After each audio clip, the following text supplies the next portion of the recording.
With the help of this diagram, we can explain the function of plasma of calcitriol and parathyroid hormone.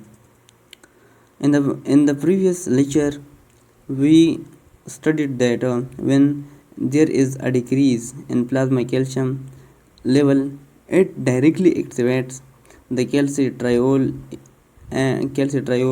while decrease in the plasma phosphate level indirectly activates the calcitriol by first activating the parathyroid gland to release the parathyroid hormone, and then parathyroid hormone activates the vitamin D and form the calcitriol.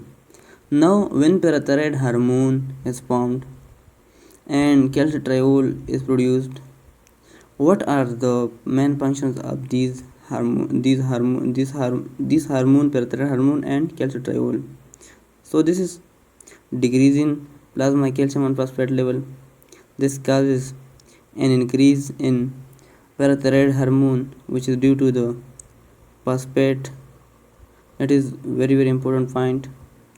And this parathyroid hormone and decrease in plasma calcium level causes the activation of vitamin D and forms the calcitriol form of vitamin D, which is the active form of vitamin D.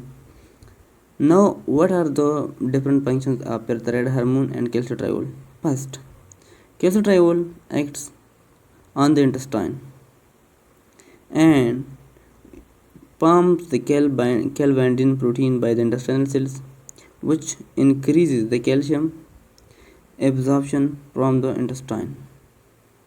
While the parathyroid hormone and calcitriol both act on the bone and increase the resorption of bone, and so increase in the plasma calcium level. Also, parathyroid hormone and calcitriol both acts on the renal tubules in order to increase calcium absorption.